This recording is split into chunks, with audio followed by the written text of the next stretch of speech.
We've spent the past week exploring the beautiful country of South Africa. And while the history, food, and landscapes have been captivating, I'm definitely craving another dose of extreme adventure.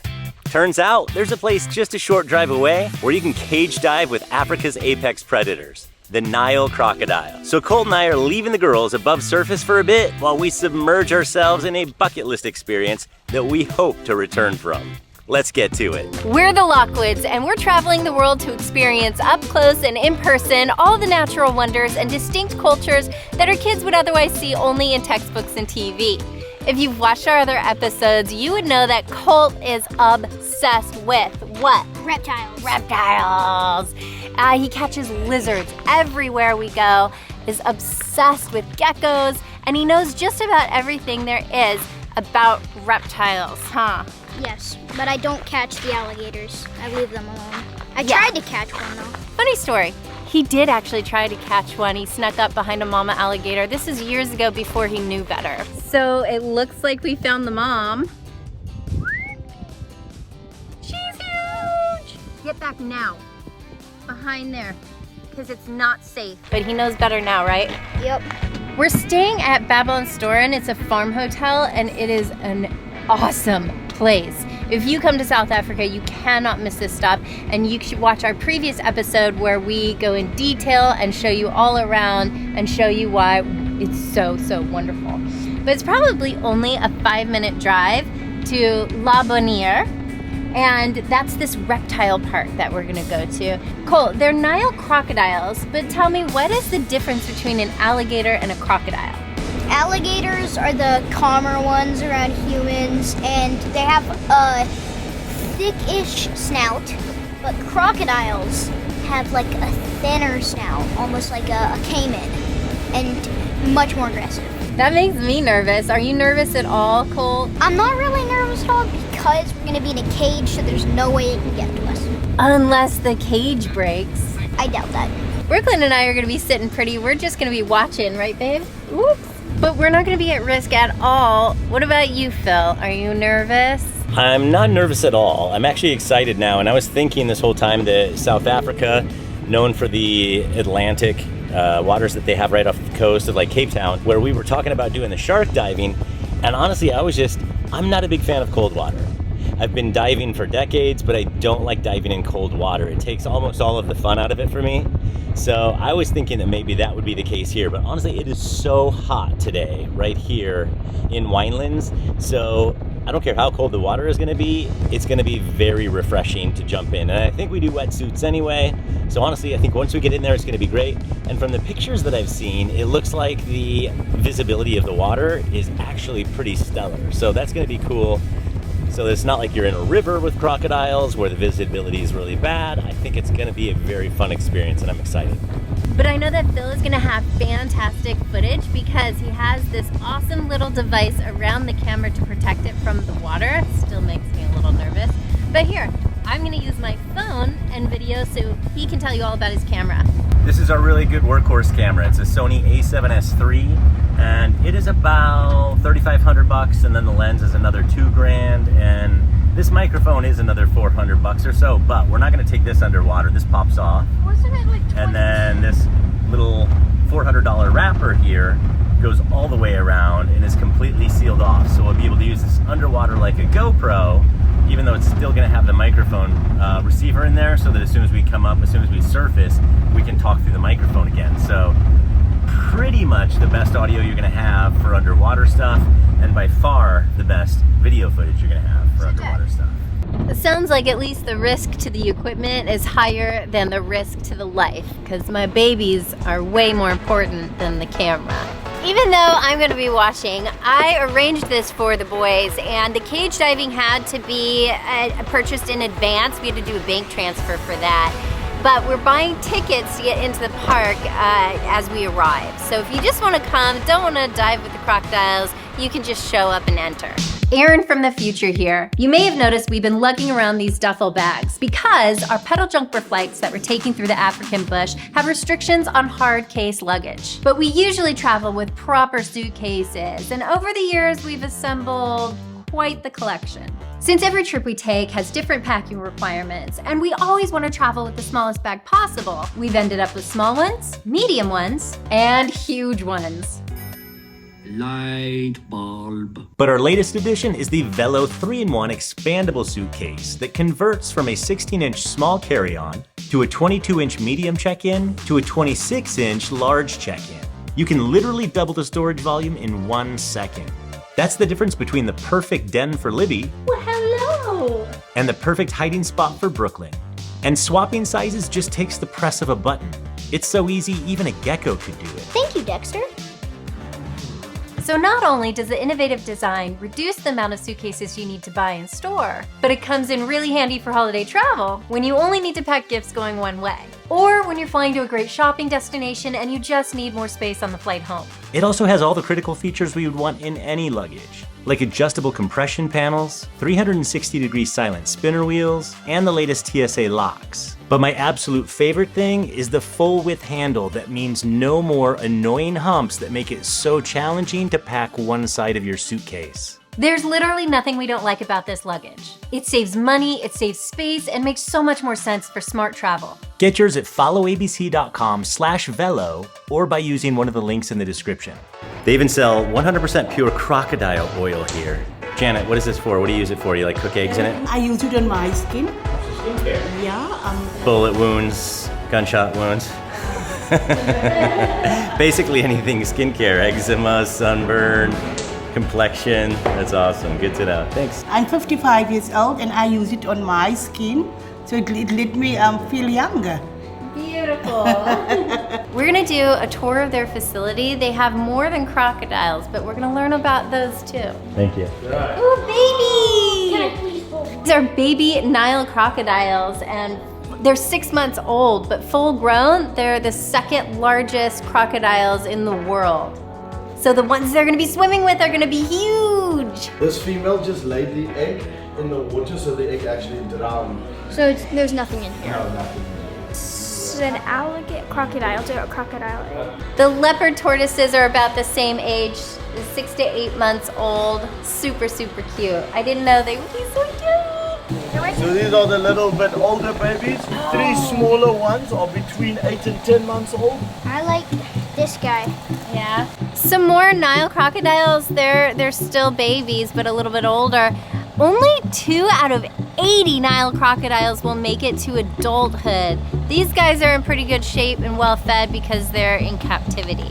So these guys can actually live from 80 to 100 years old, and they don't actually die of old age. They actually die of starvation. These guys are actually my favorite because they're adorable, and let's go feed them. And sorry about the noise. I'm sure you can hear the motor, but it is necessary. Oh, it's like magic. They're cleaning the habitat on the other side here, so that's why they're all concentrated over here as well. They do that cleaning 4 times a year. We just happen to be here during one of them. Food, food, food! We're gonna feed the alligator some KFC. Or crocodile.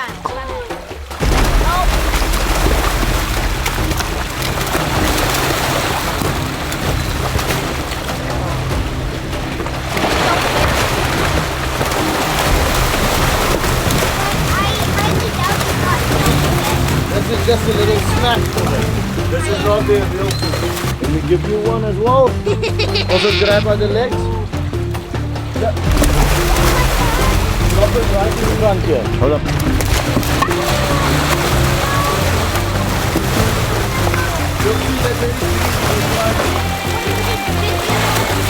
They're eating the chickens whole, bones and all. How do they digest the bones, bud? I have no clue. Well, they just have an extremely potent stomach acid that's easy to digest their food.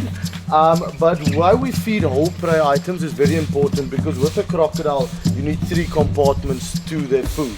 The first one is of course protein, which they get from the meat of the chicken, and then calcium from the bones and the feathers. There's a third part, which is actually where crocodiles would get their vitamins and minerals from the organs. Organ meat, because they don't eat these vegetables, they're carnivores, they need to get it from that meat. If I jumped in there, what are my chances of surviving? 0. At this point, 0. Because all the crocodiles know there's chicken around, they know there's food, so anything that falls in, they're gonna start thinking it's food. Why do they sit with their mouths open? When they sit with their mouths open, that means they're trying to cool down because they're super hot. Temperature regulation. All of these different habitats are actually interconnected right under where we're standing. So the crocs are free to move from one area to another, and that's particularly important with the males so that they can separate so they don't fight. By the way, this guy over here is the oldest one that they have in the park, 49 years old. This one enclosure right over here has some American alligators, and these are, I don't know, what you call it? Are they juvenile? Well, like maybe 1.5 meters, 2 meters? But they would grow up to about 4 meters, which is still far short of what the crocodiles here can grow up to. They've got some super cute little tortoises in here that swim. If you didn't know tortoises swim, they do. There's actually no danger to the crocodiles eating them because these crocodiles are a little too small and these tortoises are a little too big. So if those guys were in with the bigger crocodiles, they would get eaten for sure. Colts in heaven, they also have some other reptiles, lizards, iguanas, and snakes. That's a big snake. It's an anaconda, right? Where's this a yellow anaconda? Yeah. Who smiles best?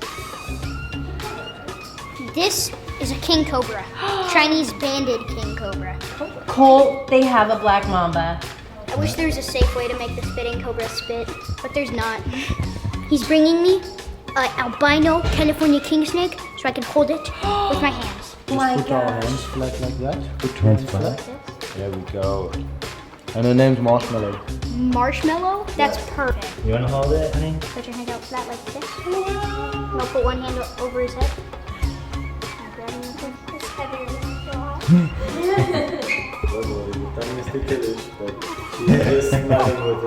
This is a ginormous nope room for me. It's so surreal to think that these creatures actually live in the wild and we could encounter them. I can't imagine being one of those people who actually does come across one in nature, especially if it results in an attack, a bite, or anything like that. I mean, they just creep me the crap out, even behind glass.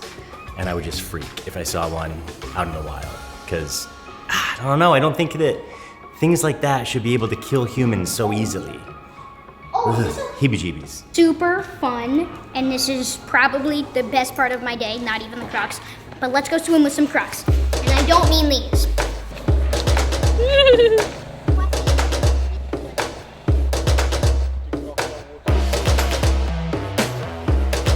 Apparently I was off by a little bit. The visibility is going to be okay, but not fantastic. And most of this is going to be above water, so it's going to be a little bit tricky to figure out what to do with the camera here, but we'll figure it out. It's cold. Maybe I was wrong about the water temperature. You good? You got it? Yes, you're on the right side.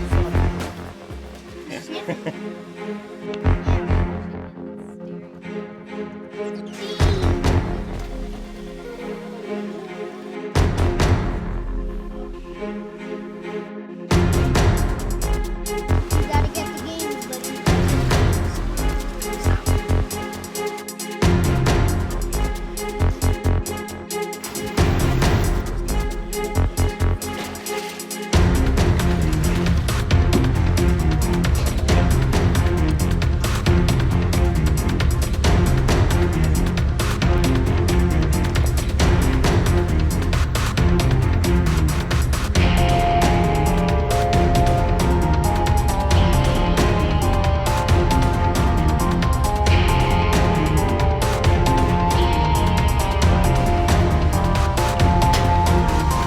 Right now, he's kind of out of sight. Just trying to get him over here so we can see him. The noise, though. What was that noise? Funny that we're down here with crocodiles, and I'm more afraid of that wolf spider. All right, bud, lead the way. Well, that was fun to watch. How was it? It's pretty intense to be that close. I kind of wish we had put on goggles so that we could go under and see what it looked like from under the plexiglass area, but just seeing through the cage, I mean, we're literally like 6 inches sometimes from their teeth eating a piece of chicken. It's pretty nuts to think about being out with one of those in the wild and having to deal with it. No, thank you. Now that my boys are stinky with crocodile poop water all over them, let's get them some showers. All All right, nice and rinsed off, got all the croc poop off of us. It's a nice little cool off. Look, and now we've got an overcast skies, so it's not so hot and dry anymore. What did you think, bud? I think it was pretty fun. It was really cool, really cold. Well, I think that was a really cool experiences on several levels. Number one, it was fun to just have a little daddy buddy time with Colt for once. Honestly, with all of our travels that we do as primarily a family of 4, that rarely happens. And it really is a bucket list item. I mean, how many people can say they swam that close to crocs that were live feeding? That's pretty awesome. So I've got crocodile diving, I've got open water shark diving with Reagan already done. We've swam with whale sharks, but we've still got some really cool wildlife-based stuff coming up just this week. We're going on a safari, so that's the next few episodes. Be sure to subscribe so you don't miss any of them. And if you like this episode, please click that like button and don't forget to comment with any of your thoughts and questions. See you in the next episode. And Colt, they're Nile alligators. Nile crocodiles. Colt, they're Nile crocodiles.